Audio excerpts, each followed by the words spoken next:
अस्सलाम वालेकुम नाज़रीन, प्रोग्राम दूसरा रुख में खुशामदीद। मैं हूं आपका मेज़बान नादिर गुरामानी। नाज़रीन, मुल्क के अंदर जो सिक्योरिटी के हवाले से सूरत हाल है वो एक बड़ा चैलेंज है। अफ़गानिस्तान के हवाले से पाकिस्तान जो अपना वाज़ेह मौक़िफ़ है वो पहले भी सामने रखता रहा है और अभी जो दावे किए गए थे उनको भी पाकिस्तान ने मुस्तरद किया है। और दूसरा, ईरान के जो नेशनल सिक्योरिटी काउंसिल के सेक्रेटरी हैं वो भी पाकिस्तान में मौजूद हैं और उन्होंने अहम मुलाकातें भी की हैं। दूसरी जानिब अगर मुल्क के अंदर ओवरऑल जो मईशत के हवाले से हुकूमत ने हाल ही में कुछ दावे भी किए थे और कुछ रिपोर्ट्स का जिक्र भी किया गया था, लेकिन हमने देखा कि हाल ही में एक वर्ल्ड बैंक की रिपोर्ट आई और उसके बाद IMF की रिपोर्ट आई और आज जो एक बेरोजगार अफराद की तादाद में इजाफे के हवाले से एक सर्वे है, जो एक रिपोर्ट है, उसका भी जिक्र किया जा रहा है कि तादाद जो है बेरोजगार अफराद की पाकिस्तान में उनमें इजाफा हो रहा है। इसी के साथ साथ ओवरऑल अगर पाकिस्तान तहरीक इंसाफ की बात करें तो अदालती अहकामात के बावजूद PTI का ये दावा है कि उनको मुलाकात नहीं करने दी जा रही। हमने देखा कि कल भी उन्होंने अडयाला जेल के बाहर धरना दिया और अब भी उनका ये मौक़िफ़ है कि आइंदा जब मुलाकात के लिए वो वहाँ पर जाएंगे और अगर मुलाकात ना हो पाई तो वहाँ पर धरना दिया जाएगा। मुख्तलिफ इशूज़ हैं, उन पर हम गुफ्तगू करते हैं। खुर्रम दस्तगीर साहब, बहुत शुक्रिया निकालने का। सर, सबसे पहले तो एक सवाल जो मुल्क के अंदर अमन अमान की सूरत हाल है, जो दहशतगर्दी के अफसोसनाक वाक़यात हैं, उस हवाले से अगर बात करें तो जो ईरान के नेशनल सिक्योरिटी काउंसिल के सेक्रेटरी हैं वो भी यहाँ पर मौजूद हैं, फिर अफगानिस्तान के इल्ज़ामात भी आपने देखे होंगे। ओवरऑल सर, आप देख रहे हैं कि कोई ऑप्शन अभी भी मौजूद है, अफगानिस्तान के साथ बात हो सकती है, कंट्रोल किया जा सकता है जो चीजें चल रही हैं? जी, इस वक्त तो ऐसी कोई सूरत हाल नजर नहीं आ रही जिसमें कोई, जिसे कह सकते हैं, बामकसद बातचीत हो सके। गुफ्तगू बराए गुफ्तगू तो हमेशा की जा सकती है और उसके लिए हमारे जो दो बाहमी दोस्त हैं, कतर और तुर्की, उन्होंने कोशिश भी की, पहले दोहा में और फिर इस्तांबुल में, लेकिन वो कोशिशें बार नहीं हुई क्योंकि अफगानिस्तान की जो तबूरी हुकूमत है उसकी तरफ से वो संजीदगी नहीं है। और इसीलिए हमने देखा कि उन्होंने किसी भी जो एक रिटन एग्रीमेंट है उससे इनकार किया और उन्होंने कहा जी हम आपको वैसे अश्योरेंस दे सकते हैं। लेकिन पाकिस्तान जो है, अगर जो हमारी कोशिश तो यही थी कि हम अफगानिस्तान की अबूरी हुकूमत को एक खुद मुख्तार हुकूमत के तौर पर डील करें। अगर वो रिटर्न एग्रीमेंट करते तो उनकी तौकीर में भी बैन अवी तौर पर इजाफा होना था, लेकिन उन्होंने ये उससे एतराज किया और कहा कि हम ये नहीं कर सकते। और उसके बाद असल इशू तो ये है कि क्या एग्रीमेंट हो या ना हो, अफगानिस्तान की तरफ से जो अंडरस्टैंडिंग थी कि उनकी जमीन पाकिस्तान पर हमले के लिए इस्तेमाल नहीं होगी, वो बार बार ब्रेक हो रही है। तो लिहाजा एक हमें बड़ी संजीदगी से इस पर गौर करना है कि हमने अपने जो मगरबी बॉर्डर है, तकरीबन 2600 किलोमीटर है, उसको हमें अब जैसे कि हम कहते हैं कि तवील मुद्दती मंसूबे के जरिए, एक लॉन्ग टर्म थिंकिंग के जरिए उसको सिक्योर भी करना है। उसके उसके अक्रॉस जो गुजर हो रही है गाड़ियों की, आजकल बंद है तजारत, लेकिन जो लोग गुजरते हैं जिनसे बहुत सारे बाकी डिजर्विंग हैं, बहुत सारे आपको मालूम है कि अफगान शहरी पाकिस्तान में सेहत की सहूलियात से फायदा उठाने के लिए आते हैं अपने खानदानों के लिए। लेकिन अब ये बात वाज़ेह है कि इसको जो है वो एक गैर रस्मी तरीके से मामला हल नहीं होगा। इसको हमें इंटरनेशनल एग्रीमेंट्स के जरिए और खुद मुख्तारी के जरिए, और अगर उनकी तवक्को ये है कि उनको, जो अफगानिस्तान की हुकूमत है, कि वो एक खुद मुख्तार मुल्क की सरबराही कर रहे हैं, तो फिर उन्हें पाकिस्तान को भी वही तौकीर देनी होगी जिसकी वो अपने लिए ख्वाहिशमंद है। बिल्कुल। अच्छा, खुर्रम दस्तगीर साहब, ये जैसे हमने शुरू में मैंने जिक्र किया मुख्तलिफ रिपोर्ट्स का, सर, हुकूमत के अगर हम बयानात देखें मुख्तलिफ वज़रा के तो वो मईशत समेत मुख्तलिफ चीज़ों का जिक्र करते हैं, लेकिन ये वर्ल्ड बैंक की रिपोर्ट, IMF की रिपोर्ट और जो कौमी लेबर फोर्स सर्वे है उसको अगर आप देख लें तो सर ये तो मुल्क के अंदर जो बेरोज़गार अफराद की तादाद है उसमें तो इजाफा हो रहा है, तो आप समझते हैं कि सब कुछ ठीक नहीं है? पहली बात यह कि देखिए, अगर आप नंबर्स पढ़ेंगे उस रिपोर्ट के तो वो इजाफा तो बड़ा मामूली सा है उसमें, वो कोई इतना बड़ा हमें परेशान कुन नहीं है। तो असल बात परेशान कुन है जिसकी तरफ ये तमाम रिपोर्टें इशारा कर रही हैं कि शहबाज शरीफ साहब और उनकी जो मालियाती टीम थी, उन्होंने बड़ी मेहनत से मुल्क को एक मुआशी इस्तेहकाम दिया है। पाकिस्तान ठीक का है। जो एक्सटर्नल अकाउंट है वो भी स्टेबल है, रिजर्व भी स्टेबल है, डॉलर की कीमत में कोई इजाफा नहीं हुआ पिछले अब 2.25 साल हो गए। लेकिन चैलेंज क्या है, और ये तमाम रिपोर्टें एक ही चैलेंज की तरफ इशारा कर रही हैं कि शहबाज शरीफ साहब की जो हुकूमत है उसको अब एक फैसला कुन तौर पर मेजर मुआशी इस्लाहात की तरफ जाना होगा, जो कि गैर मकबूल भी होंगी, जिसके ऊपर बहुत ज्यादा क्रिटिसिज्म भी आएगा। लेकिन अगर अब हम एक जगह पर आकर रुक गए हैं, जो इकोनॉमी है, तो लिहाजा उसको एक पुश करने के लिए चाहे हमें इन्वेस्टमेंट, इससे पहले कि हम बैरूनी इन्वेस्टमेंट की बात करें, हमें अंदरूनी इन्वेस्टमेंट लानी है कि पाकिस्तानी जो इस मुल्क में रहते हैं वो ये फैसला करें कि उन्होंने एक और फैक्ट्री लगानी है, एक और दुकान खोलनी है, एक और नया कारोबार शुरू करना है। तो जब तक वो नई इन्वेस्टमेंट के लिए जो चीजें चाहिए, उसके अंदर टैक्स रिफॉर्म बहुत बड़ी चीज है, जिसमें हमें टैक्सों की जो इस वक्त मद है उसमें बहुत बड़ी कमी लानी होगी। एनर्जी सेक्टर की जो रिफॉर्म है वो बहुत बड़ी चीज है। और बिलाशुबा जो हुकूमती मलकियत में सरकारी इदारे हैं जो हर साल कोई सैकड़ों अरब रुपए खा जाते हैं, तो लिहाजा इन तीनों चीजों को बैक वक्त डील, टैक्स, एनर्जी और स्टेट ओन्ड एंटरप्राइजेस, इनमें अब एक बहुत ही एक रेडिकल रिफॉर्म करना होगा। तो फिर ये सारे जो इशारे हैं उनमें आगे बेहतरी आएगी। तो ये एक स्टेबिलिटी ने बुनियाद फराहम कर दी है, लेकिन अगर उसके ऊपर उठना है तो फिर रिफॉर्म चाहिए। ठीक है, लेकिन खुर्रम दस्तगीर साहब, एक सर मेरा सवाल होगा पाकिस्तान तहरीक इंसाफ के हवाले से कि 27वीं 26वीं आईनी तरमीम हो या 27वीं, या इससे हटके भी जो अदालतों को आज़ाद और मजबूत करने के हवाले से एक नैरेटिव, एक मौक़िफ़, बयानात हैं, लेकिन पीटीआई सर ये दावा करती है कि उन्हीं अदालतों के अहकामात हैं खान साहब के साथ मुलाकात करने के हवाले से, लेकिन अडयाला जेल में मुलाकात नहीं हो पाती। तो सर आप समझते हैं कि अदालतों के अहकामात पर मौजूदा हुकूमत जो है वो अमल दरामद नहीं कर रही? जी, पहले तो हमारे जो तमाम लोग जो इस पर क्रिटिसाइज करते हैं, उनके सामने एक अब तो गालिबन हजारों की तादाद है जो मिल चुकी है पानी चेयरमैन से अडयाला जेल में। तो ये कह देना कि जी जो है वो कोई मिला नहीं है, उसमें जरूर कुछ कमी आई है, लेकिन अगर हुकूमत पंजाब ने तमाम मामलात को सामने रखकर ये इजाजत देनी है, हमेशा पहले भी हमने अदालतों का एहतराम किया है, और मेरी ये तवक्को है कि कल फिर मुलाकात जुमेरात दिन है, तो कुछ लोगों को जरूर इजाजत मिलेगी मुलाकात करने की। अच्छा, ठीक है। तो सर एक मुख्तसरन अगर ये कमेंट कर दें, ये जो बाय इलेक्शंस हुए हैं उस पर जो तनकीद हो रही है कि पीटीआई तो नून लीग के मुकाबले में थे ही नहीं, मैदान खाली था, आप समझते हैं कि पीटीआई का मैदान खाली छोड़ना उनको ये इल्म था कि उनका नैरेटिव इस वक्त कामयाब नहीं है, या उनके बाइकआउट से कोई आप फर्क देख रहे हैं? जी देखिए, उनका जो बॉयकॉट है वो बैक वक्त बॉयकॉट भी क्लेम नहीं कर सकते और फिर धांधली क्लेम नहीं कर सकते। या तो अगर वो मैदान में थे फिर कहेंगे अच्छा जी धांधली हुई है, जब वो मैदान में थे नहीं तो उनके पास कोई खड़े होने की जगह नहीं कि वो क्लेम करेंगे कि ये कोई इलेक्शन जो है उसमें कोई कमी थी। लिहाजा जो इलेक्शन जीते गए हैं वो स्क्वायर, फेयर एंड स्क्वायर जीते गए हैं। अब ये उनका फैसला है, सियासी फैसला, कि उन्होंने मैदान खाली क्यों छोड़ा। अगर हारीपुर की मिसाल ले लें कि ठीक है उनको वहां शिकस्त हुई, लेकिन पीटीआई को 1,20,000 वोट भी तो पड़ा ना। ये तो आप नहीं कह सकते कि उनको वोट नहीं पड़ा। तो लिहाजा ये कह देना कि आप सिर्फ इस बुनियाद पे सर, लेकिन उमर अली साहब तो कह रहे हैं वहां धांधली हुई है। देखिए ना, फिर बॉयकॉट था कि नहीं था, मुझे आप बता दें। अगर बॉयकॉट था तो फिर वो वहां थे नहीं, फिर वो अगर कोई आजाद उम्मीदवार जो है, तो अगर बॉयकॉट नहीं था तो फिर वो क्लेम करेंगे। तो एक ये भी है कि 21वीं सदी की जो मीडिया है उसमें तो अब कोई किसी इलेक्शन पर कभी भी कोई कंसेंसस नहीं होगा।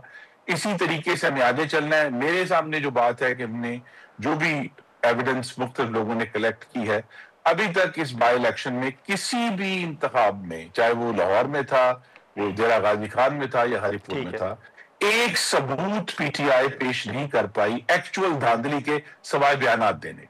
चलें चलें चलें, ठीक है। खुर्रम दस्तगीर साहब, बहुत शुक्रिया आपका वक्त निकालने का। सर नाज़रीन, खुर्रम दस्तगीर साहब की गुफ्तगू आपने सुनी। हम यहाँ पर एक मुख्तसर सा ब्रेक लेते हैं।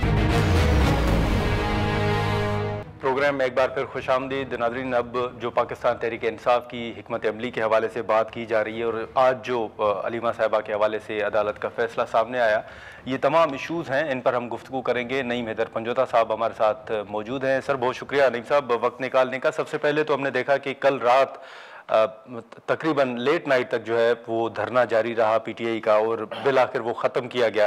क्या कोई यकीन दहानी करवाई गई है और जो कमिंग ट्यूसडे है उस पर कोई दोबारा आपको कहा गया है कि आपकी मुलाकात होने दी जाएगी? देखिए, सबसे पहली बात करने वाली ये है कि इस वक्त 3 हफ्ते हो गए इमरान खान साहब मुकम्मल आइसोलेशन के अंदर है जी। और अगर वहाँ बैठ रहे हैं, वहाँ बात कर रहे हैं, वहाँ आवाज़ बुलंद कर रहे हैं, तो उसकी वजह यही है कि इमरान खान साहब से मुलाकात नहीं कराई जा रही। कोई एक फ़र्द भी इन 22-23 दिनों के अंदर इमरान खान साहब से नहीं मिला। ना उनकी बहनें मिली, ना कोई वकील मिला, ना कोई उनका रफ़का मिला, ना कोई और शख्स मिला। तो इस वक्त उनकी क्या हालत है, कैसे हैं, उनकी तबीयत कैसी है, वो कैसे दिखते हैं? सर्दियाँ आई हुई हैं और जाहिर बात है उनकी तबीयत तक हमें नहीं पता कि वो किस हाल के अंदर हैं। तो उनसे मिलना वो हमारा जो है हक है, हम कोई किसी से भीख नहीं मार रहे। अगर आप देखें कि रूल 92 जो है, प्रिजन रूल 1978, जिसके मुताबिक कोई कैदी भी जेल के अंदर होता है तो उसकी फैमिली, उसके रुफ़का, उसके दोस्त अहबाब, उसके जो है लीगल एडवाइज़र जाकर मिल सकते हैं। लेकिन हमने प्रिजन रूल के मुताबिक भी उनको बार बावर कराने की कोशिश की, लेकिन वो इनकारी। दूसरी ये चीज़ है कि इस्लामाबाद हाई कोर्ट के 3 मेंबर बेंच का ये फैसला है कि मंगल को फैमिली वो बुला जाएंगे और इसी तरह से जुमरात को कोऑर्डिनेटर लिस्ट भेजेगा और रुफ़का आ जाएंगे। अब उसके मुताबिक लिस्ट भी भिजवाई गई, जो कि मंगल वाले दिन के ऊपर हमने जाकर अडयाला जेल हकाम को बताया कि हाई कोर्ट का हुक्मनामा है और साथ प्रिजन रूल भी कहता है और ये हमारा राइट है, कोई हम भीख नहीं मांग रहे। सबसे पहले तो उन्होंने ये कहा जी कि हम आपको पूछ के बताते हैं। अच्छा, तो सारा मुल्क जो है वो पूछ के बताने के ऊपर लगा। शहबाज शरीफ से लेकर नीचे SHO, ASI, सिपाही तक सारे ये कहते हैं कि पूछ के बताते हैं। तो पूछ के बताना जो है ना, वो जो है जब इस तरह से मुल्क चलाना है आपने, तो फिर कैसे मामला? फिर आखिर तक आपको नहीं बताया? आखिर तक यही कहा गया कि आपकी मुलाकात नहीं होगी। क्यों नहीं होगी जी? ये नवंबर का महीना जो नोटिफिकेशन पेंडिंग है वो अहम है और अगले महीने के अंदर आपकी मुलाकात करें। ये नहीं आपका जब दिल होगा आप मुलाकात रोक देंगे कि आज नोटिफिकेशन है, आज फलानी चीज़ की सेरेमनी है, आज फलानी तकरीब है, या फलां जो है वो वफ्द आया हुआ है, या कुछ कोई बहाना भी। सबसे पहला नुकता यह है कि इमरान खान को फौरी रिहा करना चाहिए, क्योंकि जो इस वक्त सूरत हाल है, IMF ने आपके सामने कच्चा चट्टा खोल दिया है। मुल्क को अगर कोई ठीक रास्ते पर लेकर जा सकता है, तरक्की की तरफ गामजन कर सकता है, तो वो इमरान खान है। उसे रिहा करना चाहिए। आप जेल में रख के, आइसोलेशन के अंदर रख के आवाम से उसका राब्ता लेकिन नहीं, 90% आवाम जो उसको सपोर्ट करती है, उसके लीडर को आपने मुकम्मल पाबंद कर दिया है। ये कौन सा?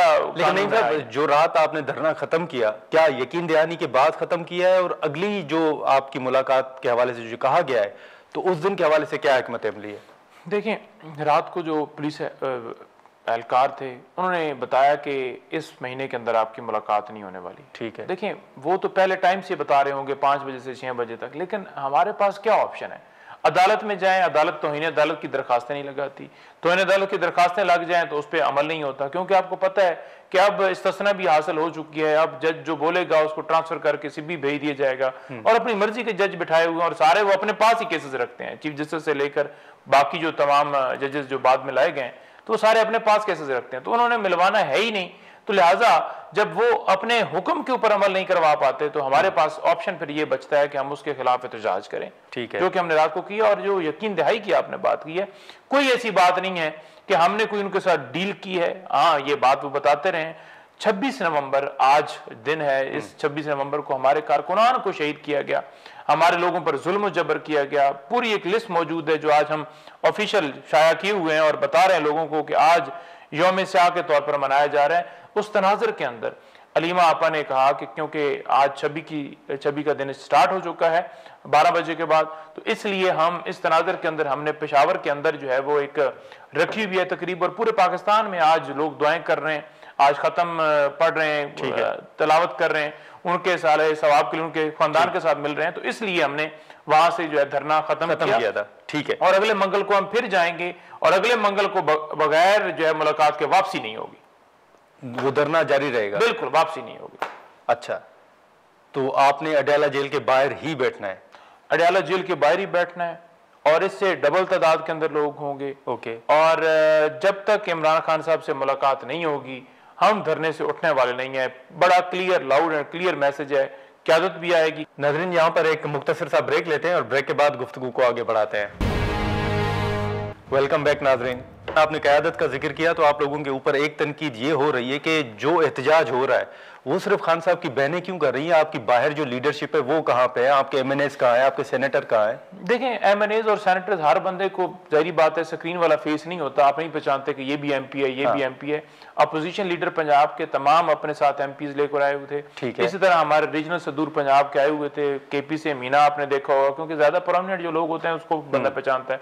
शायद खट्टक अल्लामा राजा नासर साहब थे, सलमान खान राजा थे, बैरिस्टर गौर थे और दीगर लोग थे। कुछ को तो सजाएं हुई हैं, जाहिर बात है वो साइड पर हैं या जेल के अंदर हैं। बाकी जितने मैक्सिमम हो सके, हर बंदा, मैं नहीं कहूंगा कि सारी की सारी पार्टी आई हुई थी, कोई सिंध से बैठा हुआ है तो उसके लिए मुश्किल है वहां से सारे आना हर मंगल को, वो किसी न किसी टाइम के ऊपर महीने के अंदर आकर जरूर वो भी आके पार्टिसिपेट करते हैं। तो ऐसी बात नहीं। देखें, ये बात हमारे वर्कर्स हमसे पूछते हैं, अगर कोई बंदा नहीं होता तो वो टैग करके कहते हैं भाई तुम किधर हो। लेकिन बात यह है कि इस वक्त जो किरदार है, जो ये जेली हुकूमत बनी बैठी है, वो क्यों इस बात का जिक्र करती है, या जो उनके भिजवाए गए लोग हैं वो क्यों कहते हैं जी कि देखें जी इनकी लीडरशिप नहीं। भाई आप ये बताएं कि बैठना क्यों पड़ रहा है? इजाजत, क्या नवाज शरीफ साहब को जो है वो सहूलतें नहीं थी? इमरान खान के AC उतारने की बात करते हैं तो क्या AC उतर गया था? वो तो AC के अंदर थे। और हीटर चलते थे वहां पर, जनाब कोरमे चलते थे, हर तरह की उनको फैसिलिटीज थी। लेकिन सर एक बेशुमार लोग मिलते थे, लेकिन इमरान खान जो है वो आइसोलेशन के अंदर है। ठीक है, लेकिन बाहर है, ना बच्चों से बात है, ना TV है, ना कोई और चीज है, ना उनका राब्ता है। हालांकि अगर आप देखें, कोई कैदी अगर जेल के अंदर है ना तो उसको राइट है वो अपनी फैमिली से 40 मिनट मिले हुए हैं या 50 मिनट मिले हुए हैं, वो हफ्ते में बात करते हैं। बेशक वो 60, 40 मिनट, 50 मिनट जितने भी मिले हुए हैं एक टाइम के ऊपर, यानी एक वक्त में ही पूरे कर ले या 2 दिनों के अंदर वो जाकर बात कर ले। आम कैदी की मैं बात कर रहा हूँ। क्यों कैदी रिहा होकर आते हैं, वो बताते हैं जी कि हम फैमिली से वहां पर हमें अलाउ है। तो जब उनको अलाउ है तो इमरान खान से बच्चों से उनकी बात क्यों नहीं करवाई जाती? ठीक है। नहीं साहब, इससे हटके जो एक और टॉपिक है ज़िमनी इंतखाबात के हवाले से, उस पर भी PTI के ऊपर एक तनकीद हो रही है कि आपको मैदान खाली नहीं छोड़ना चाहिए था, और अगर आपने मैदान खाली छोड़ा तो 2 सीटों पर इलेक्शन क्यों लड़ा गया? ये हिकमत अमली आप नहीं समझते कि PTI ने खुद अपने जो वोटर्स थे, वर्कर्स थे, उनको कंफ्यूज जो है वो किया है? देखें, पहली बात यह है कि जो इलेक्शन हुआ ना हमारे मुल्क में, जब तक इलेक्शन ठीक नहीं होंगे ना तब तक हमारा मुल्क आगे नहीं बढ़ सकता। जब जेली मैंडेट के जरिए 17 सीटों से लोगों को बैठाया जाएगा तो फिर आपका मुल्क ठीक नहीं हो सकता। तो आप इस इलेक्शन के अंदर भी देख लें कि 13 के 13 हल्कों के अंदर धांधली हुई। 13 के 13 हल्कों के अंदर अब आप 11 हल्के लगा लें जहां पर हमने कंटेस्ट ही नहीं किया, वहां पर टर्न आउट कितना था? 5 से 6%। 20% से नीचे टर्न आउट हो तो लोग कहते हैं कि इलेक्शन ही नहीं है। ठीक है। जब जनरल इलेक्शन था उस वक्त 50% टर्न आउट था, यानी आप अंदाजा लगा लें कि 45% लोगों ने रिजेक्ट कर दिया। तो राय तो आ गई कि ये हमारे हकीकी नुमाइंदे नहीं है। लेकिन हरिपुर में भी धांधली हुई। हरिपुर में जो फॉर्म 45 थे ओरिजिनल, जो वहां पर प्रिजाइडिंग ऑफिसर जारी कर रहे थे, वो उसके मुताबिक उमर अयूब साहब के लिए जीती हुई है। लेकिन जो वहां पर लिस्ट आवेजा की गई, जो शाया की गई, जो इंदराज किया जा रहा था, वो कौन कर रहा था? वो आरओज कर रहे थे। वो जो आरओज जो इलेक्शन कमीशन ने अपने लगाए हैं, यानी वो ना इंतजामिया से थे, ना ही वो जजेस थे, बल्कि इलेक्शन कमीशन के नुमाइंदे थे। तो उन आरओज ने अपनी ड्यूटी निभाई, क्योंकि राय सुल्तान सिकंदर साहब मेरे इलाके के हैं। वो राय सुल्तान सिकंदर साहब जो हैं, उन्होंने, क्योंकि उनका टाइम पीरियड तो जनवरी से वो रिटायर हो चुके हैं, तो वो जाहिर बात उन्होंने अपनी जो है उनको मिली हुई है नौकरी, जाहिर बात उन्होंने अपना फर्ज अदा करना है। तो उन्होंने अपनी मर्जी के, यानी इलेक्शन कमीशन के भिजवाए गए, मैं आपको एक मैसेज दिखा देता हूं, मुझे सरगोदा में एक कारकुन ने भेजा। उसने कहा जी कि सॉरी मुलाजिम ने भेजा, उसने कहा जी कि हमें बाकायदा तौर पर, मैं हल्फन कहता हूं कि हमें कहा गया कि आपने देखना है जिस वक्त नून लीग अगर हार रही हो तो आपने उसके अंदर पूरा भरपूर रोल अदा करना है, उनको जितवाना है, जिस सूरत भी आपने उसके अंदर। इलेक्शन कमीशन के एम्प्लॉय ने कहा है। इलेक्शन कमीशन के एम्प्लॉय नहीं, वहां जो सरगोदा के अंदर इंतजामिया पूरी लगाई गई है ना, जैसे पुलिस के कोई हैं, कोई टीचर्स हैं, बाकी हैं। अच्छा। तो उन लोगों को कहा गया कि आप जाकर पूरा उसके अंदर फैसिलिटी, वो एक टीचर है, उसका मुझे मैसेज है, लेकिन हमारे हल्के का मेरा वोटर है, क्योंकि जाहिर बात है ड्यूटी उसकी उधर लगी होगी, तो उसने बताया, मैं नाम नहीं शाया करना चाहता। लेकिन नहीं साहब, अब जितने आप दावे कर रहे हैं या PTI ओवरऑल जितने दावे कर रही है, अगर ये तमाम शवाहिद आपके पास मौजूद हैं तो आप समझते हैं कि इनको चैलेंज किया जा सकता है, पेश किए जा सकते हैं? देखिए, हमने चैलेंज 8 फरवरी वाले के अंदर भी किया। लेकिन आपके सामने है कि जो वहां पर जजेस हैं वो रिटायर्ड जजेस का कानून बना दिया गया। पहले हालांकि जस्टिस तारिक जहांगीरी साहब के सामने मामला जो हाजिर सर्विस जजेस वो सिक्के से सुन रहे थे, तो उन्होंने कहा जी इन्होंने हल्के खुलवाना और ये तो मेरिट की तरफ चल पड़े हैं। तो अपनी मर्जी के रिटायर्ड जजेस जो अभी जिनकी कब्र के अंदर टांगे हैं, उनको उठा के जी 20-20 लाख आपको तनख्वाह दी जाए कि बस आपने ये करना है कि 5 साल इन हल्कों का किस्सा ना खोले, अगर कोई दरखास्त आए भी रिजेक्ट करनी है और वो रिजेक्ट की जा रही है। मेरा खुद अपना केस जो है अगले महीने के अंदर इल्तवा है और 2 साल हो गए हैं। जो दूसरे हैं जो मुझसे हारे हुए हैं वो लॉ मिनिस्टर भी बने, वो CNW के भी मिनिस्टर भी हैं और अपना काम जो है वो जारी किए हुए हैं, कॉन्ट्रैक्ट दे रहे हैं, फीते काट रहे हैं। भाई आपको हैंग हारे हुए आप कैसे फीते काट रहे हैं? तो ये सूरत हाल है। चले नईम साहब, बहुत शुक्रिया वक्त निकालने का। नाजरीन, नईम हैदर पंजोता साहब की गुफ्तगू आपने सुनी। हम यहाँ पर एक मुख्तसर सा ब्रेक लेते हैं और ब्रेक के बाद सेनेटर कामरान मुर्तज़ा साहब हमें ज्वाइन कीजिए। प्रोग्राम में एक बार फिर खुशामदीद। नाजरीन, सेनेटर कामरान मुर्तज़ा साहब हमारे साथ मौजूद हैं, उनसे गुफ्तगू करते हैं। सेनेटर साहब, बहुत शुक्रिया सर वक्त निकालने का। सबसे पहले तो हाल ही में जो 27वीं आईनी तरमीम हुई और जो आपके तहफ़्फ़ुज़ात थे, उसके बाद एक इजलास होना था JUIF का सर, यकीनन वो इजलास भी हमने देखा कि हुआ। क्या सर फैसले हुए हैं उस इजलास में? ऐसा है कि इस तरमीम को रिजेक्ट किया है 2 उसमें काउंट्स पे। एक वो जो तरीकाकार था इस तरमीम के करने का वो मुनासिब नहीं है, दूसरा उसका कंटेंट भी ठीक नहीं है, तो दोनों काउंट्स पे इसको रिजेक्ट कर दिया है। होता यह है कि दस्तूर में या इमन आम कानून में भी जहाँ पे भी कोई थोड़ा बहुत डिस्प्यूट आ सकता है, जब कोई ऐसी बात होती है तो पार्टी इसको एतमाद में लिया जाता है, बैठा जाता है। यहाँ पे जो इनके पास एक जाली किस्म की अक्सरियत है या मैनेज हो गई है, तो उसको इस तरह से बुनियाद बना के और इस तरह से बिल्डोज किया गया है हाउस के तरीकाकार को, प्रोसीजर को, कि जहाँ पे शायद खुद भी हैरान होंगे और कल अगर वक्त बदल गया या मंजर बदल गया तो कल इनको खुद भी ये अगर या अवाम के मफाद में होना चाहिए, क्योंकि यहाँ अल्लाह के बाद अगर कोई अहम है तो यहाँ अवाम अहम है, अवाम के मफाद में नहीं है। उससे पहले मैंने कहा कि अल्लाह का वो तो फिर अगर इस्लाम के नाम पे होना था तो वो भी नहीं है, इस्लाम के पे नहीं है, अवाम के नाम पे नहीं है, तो फिर अगला सवाल फिर आ जाएगा कि किसके लिए है, किसके लिए? तो कोर्ट को मैनेज करना किसके लिए? मौजूदा हुक्मरानों के लिए। कोर्ट को इस तरह से मैनेज किया गया है कि वो उसके बाद जो है ना यहाँ पे जहाँ कोई भी केस बनाम सरकार बनाम रियासत होगा वहां पे जो है वो आपको कोई रिलीफ मिलने का इम्कान नहीं बाकी रहेगा। एडवाइजर्स का मामला, इस्तिस्ना का मामला, जितने मामला हैं वो रुख हर चीज का, हर फायदे का, हर रिलीफ का रुख अपनी जानिब मोड़ लिया गया है।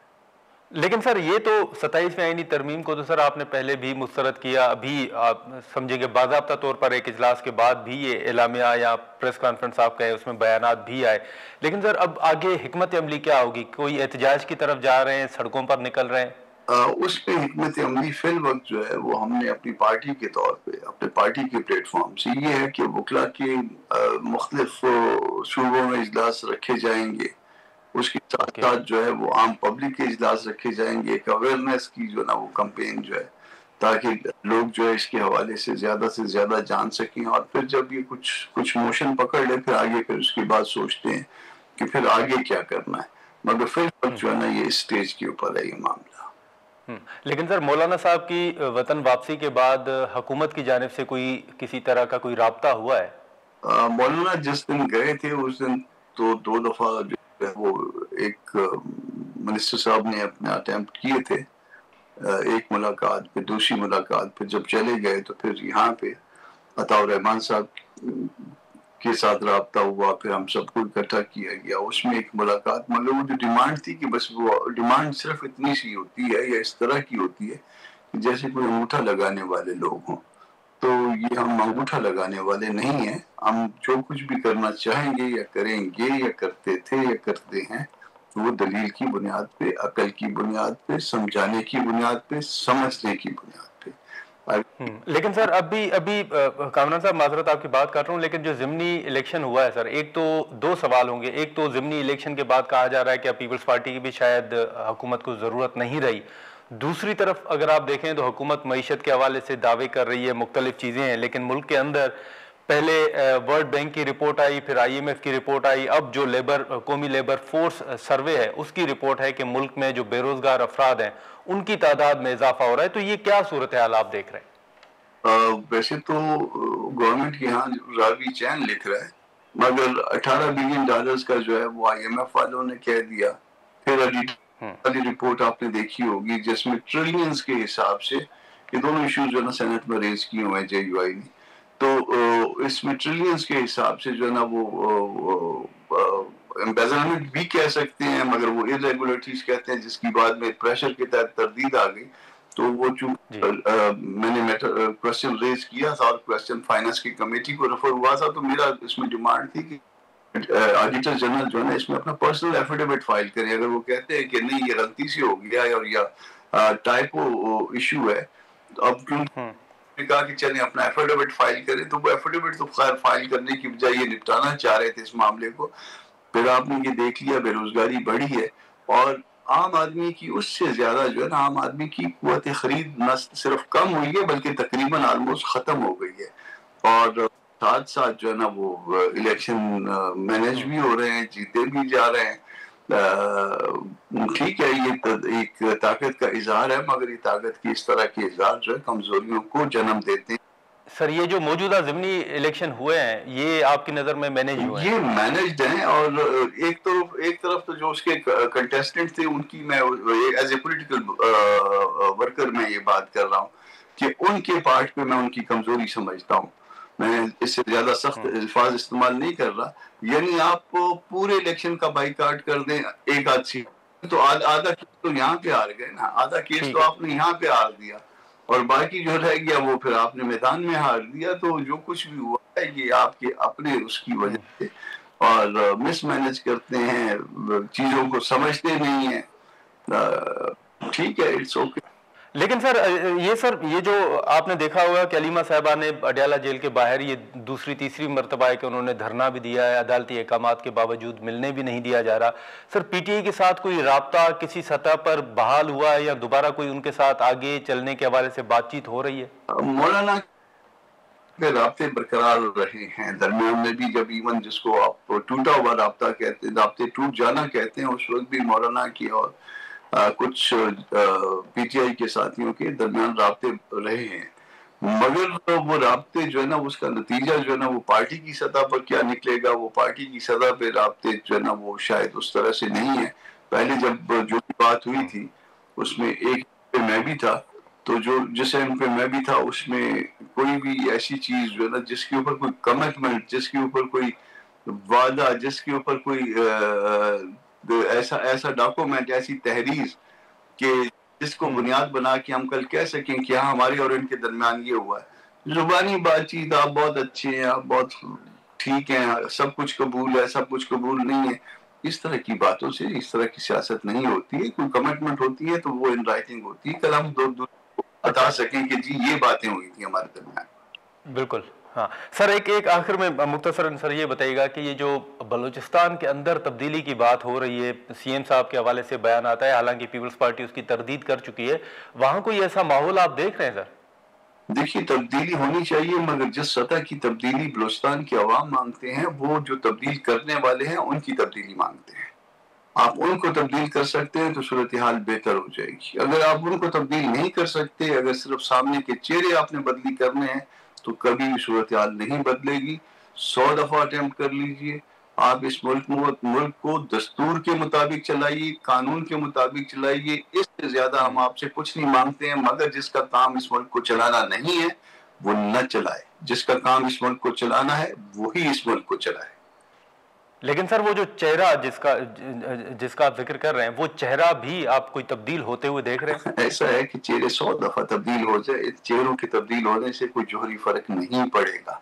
ये हाँ सुबह उसी तरह से लंगड़ा के चलता रहेगा, उसी तरह से घिसट के चलता रहेगा। उस लंगड़ाने से, उस घिसटने से, उस चेहरों की तब्दील होने से सिर्फ ये एक तासुर क्रिएट करना होता है कि नहीं mister A, mister B, mister C जो है ना ये ठीक नहीं थे, अब हम ठीक ले आए हैं, फिर अगले 2 साल इसके उस चक्कर में निकाल देते हैं।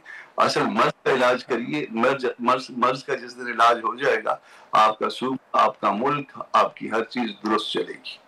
चलें, ठीक है सर, बहुत शुक्रिया कामरान साहब वक्त निकालने का। नाज़रीन, कामरान मुर्तज़ा साहब की गुफ्तगू आपने सुनी। अब ये तमाम चीज़ें हैं, हुकूमत के दावे एक तरफ हैं, फिर कुछ बयानात आते हैं, PTI की एक स्ट्रेटजी जो है वो आपके सामने है। अब देखेंगे इस हवाले से मज़ीद क्या पेशरफ सामने आती है। आज के प्रोग्राम में इतना ही, इजाज़त दीजिए, अल्लाह हाफ़िज़।